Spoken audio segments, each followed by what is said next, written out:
Good morning everyone. Good morning Miss Lynn. So my topic is severe acute respiratory syndrome SARS. So severe acute respiratory syndrome SARS caused by previously unknown virus coronavirus SARS-CoV and no direct cure, no vaccination. First appeared in South China in 2002, recognized as a global threat in March 2003, infected 8,098, so death 774. So symptoms and signs: SARS, incubation period of 1 to 2 weeks, high fever and 100 degree to 8 degrees Celsius, chills, headache, and shortness of breath and diarrhea, etc. And drug non-productive after 2 to 7 days. In 10% to 20% cases, patients required ICU mechanical ventilation. So, that's severe acute respiratory syndromes is a contagious and potentially fatal respiratory illness caused by a coronavirus.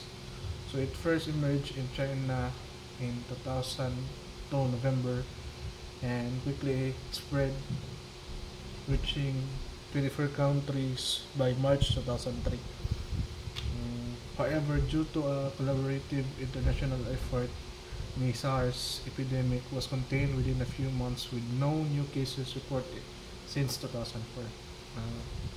So, ang SARS or Severe Respiratory Syndrome, one of the most risk sa kahimsog tungod sa pagkatag-ani og dali og sa taas nga rate sa kamatayon. So, ang virus labing nagpahigayon pinaagi sa hugot nga personal nga kontak sa mga naigo nga individual, labing pinaagi sa respiratory droplets nga gibuhat sa pag-ubo o pagsinuog.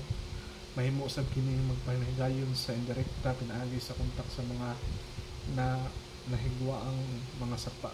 Ang World Health Organization WHO nagdala og importante nga papel sa pag-coordinar sa global nga tubag, working closely with health authorities in affected countries to provide epidemiological, clinical, and logistical support. Ang pag-outbreak usab nga napakita sa effective ang public health measures sama sa isolation, quarantine, o contact tracing sa pagkontrol sa pamahigayon sa mga mabangis ng mga sakit. So, ang SARS o COVID-19 parehong mga respiratory illness na gipasagdan sa coronaviruses. But there's more different into ang COVID-19 cause SARS-CoV-2 more transmissible o naka-infect og labing daghan ng mga tao kaysa SARS. So ang COVID-19 also appeared spread more easily, samtang ang SARS most contagious than if mag-start na ang symptoms.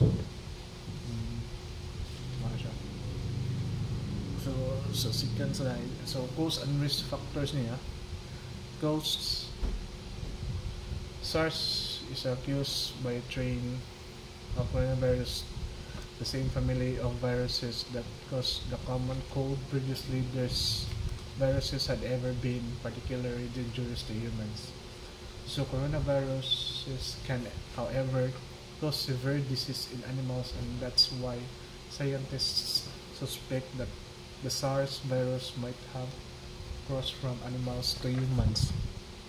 So it now seems likely that the virus evolved from one or more animal viruses into a new strain. So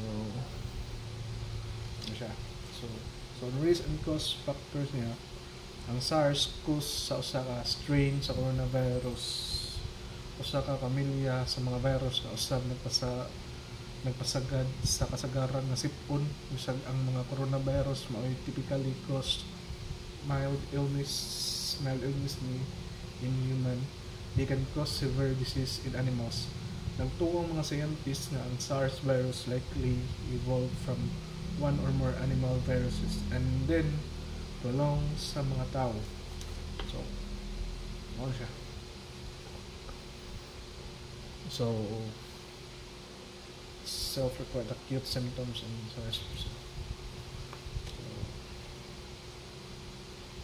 So, most common acute symptoms niya, headache, cough, sore throat, fever, anosmia, ageusia, cold, feeling unwell. So, common symptoms, if served symptom burden report, headache 81%, so feeling unwell it's 67%, sore throat 65%, ageusia 63%, insomnia 67%, fever 65%, cough 64%, dyspnea 58%. So asymptomatic 34%, mild symptoms 57%, severe symptoms 9%. So condition associated with symptom burden, age, asthma, allergy, eczema, OCD, anxiety, depression, previous EB virus infection. So, ang mga symptoms sa SARS, mao ang mga sign nga gibati o nga mahimo makita sa mga tao na igo ani nga sakit. So, fever, pagtaas sa temperature sa lawas na mao'y first na may symptoms sa SARS. So, ikaduha, kay ubo, karat sa tutunlan na mahimong tanda sa SARS. So, ikatulo, sakit sa lawas, feel na sakit sa mga parte sa lawas, sama sa mga kalamnan, sakit sa ulo, pagbati o kahilakon o kasakit sa ulo na mahimong sintomas sa SARS. So, paglisod sa pagginhawa, pagbati, kasakit sa pagginhawa na mahimong sign sa SARS.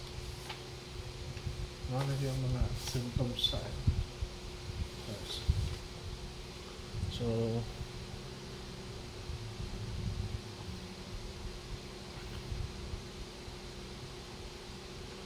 ano yung SARS prevention niya?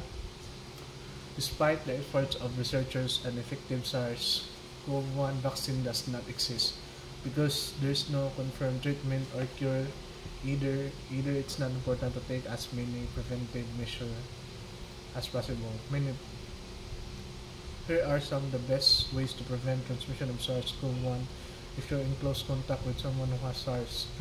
Washing your hands frequently, wearing disposable gloves if touching on bodily fluids of person with SARS, wearing a surgical mask in the same room with a person who has SARS, disinfect surface that may contain the virus.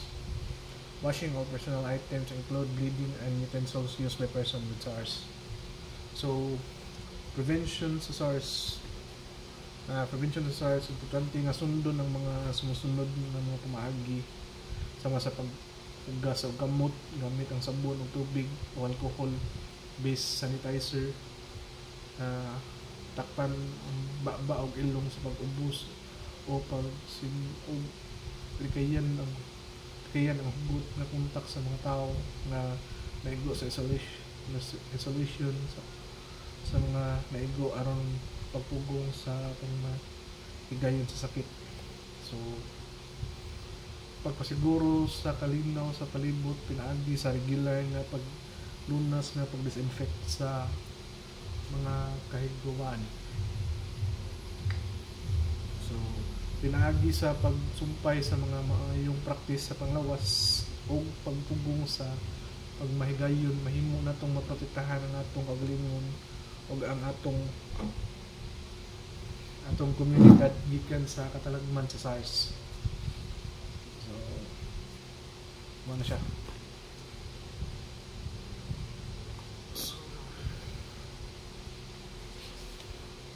So, yung caregiver intervention. Caregiver intervention aimed at addressing the challenges posed by severe acute respiratory syndrome SARS are crucial for supporting both caregivers and individuals affected by disease. While the initial SARS outbreak in 2003 has largely subsided, the emergence of SARS-CoV-2, the virus responsible for COVID-19, has brought renewed attention to the importance of the caregiver support during infectious disease outbreaks.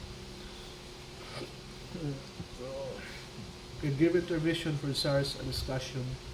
This discussion explores the crucial crucial role of caregivers in mitigating the impact of SARS outbreaks, focusing on interventions that can support both patients and caregivers during these challenging times. So, understanding the impact of SARS on caregivers.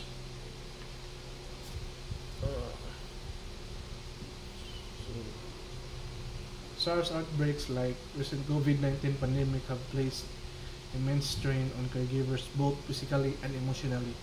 Caregivers often shoulder the burden of providing essential care, managing household responsibilities, and navigating the emotional and logistical challenges of an outbreak. This can lead to increased stress and anxiety, the fear of infection, uncertainty about the illness, and the responsibility of caring for a sick loved one can contribute to significant stress and anxiety among caregivers. So, sleep disturbances, caregiving demands can disrupt sleep patterns, leading to fatigue and further exacerbating stress levels. So, social isolation, quarantine measures, and the need to protect vulnerable individuals can lead to social isolation, impacting caregivers' mental well-being. So, financial strain, caregiving responsibilities may require caregivers to take time off work or reduce their working hours, leading to financial challenge. So, financial. So,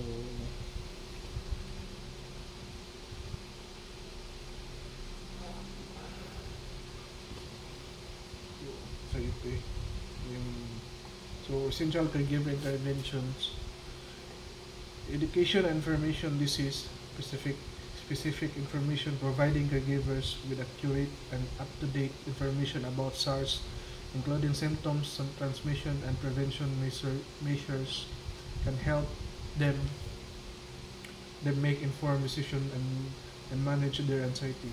Caregiving resources share information about available resources such as support groups, online platforms, and telehealth services can connect caregivers with vital support networks and practical guidance. So, number two, so emotional support, counseling and therapy offering access to mental health professionals can help caregivers process their emotions, manage stress, and cope with the challenges of caregiving.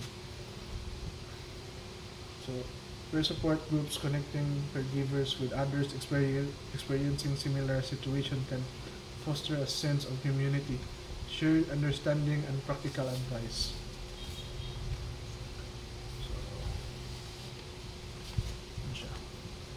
So, practical assistance, home health services, providing home health service such as meal delivery, medication management, and personal care assistance can alleviate the burden of caregiving and allow caregivers to focus on their own well-being. So respite care, offering respite care service where caregivers can take a break from their responsibilities can provide much needed rest and rejuvenation. So technology enabled support, telehealth, telehealth platforms, using telehealth platforms for consultations, consultations, medication refills, and remote monitoring can reduce the need for in-person visits and minimize exposure risk. So online support groups. So virtual support groups can connect caregivers across uh,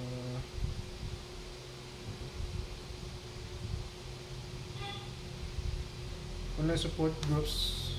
Virtual support groups can connect caregivers across ge- geographical boundaries, offering sense of community and shared experiences. Yan siya.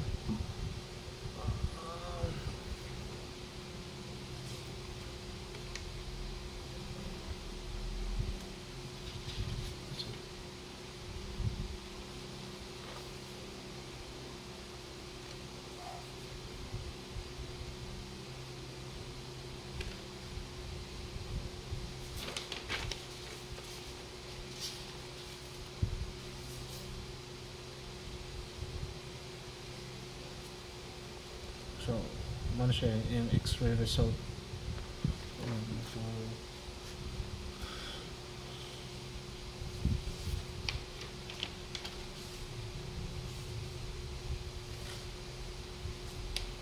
So, so mga intervention sa pagatiman alang sa SARS usa ka discussion. So, mga mo siya. So, kining discussion nagtuon sa nagdanon nga papel sa mga katiman sa pagkunhon sa epekto sa pagbuto sa SARS. So, severe acute respiratory syndrome nga nagpunting sa mga intervention na makatabang sa mga pasyente nga mga atiman sa panahon sa kining nga kagiton nga panahon. So pagsabot sa epekto sa SARS sa mga atiman, ang pagbuto sa SARS sama sa pagbag-ong pandemya sa COVID-19 nagbutang og dakong gibugaton sa mga magatiman pareho sa physical o emosyonal. Ang mga magatiman sagad na nagatubang sa gibugaton sa paghatag og hinungdanon nga pagatiman, pagdumala sa mga responsibilidad sa panimalay o pag-navigate sa emotional o lohikal. So, ano siya? So, education ng information. Ano siya? So, information na specific po sa sakit. So, naroon to siya.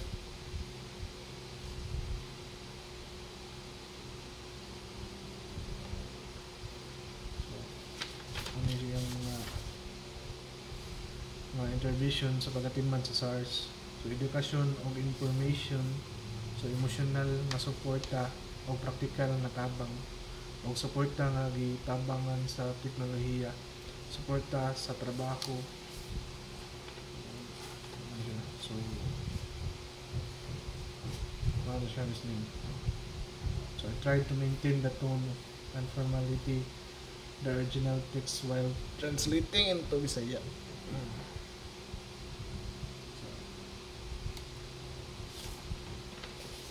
So, ito siya.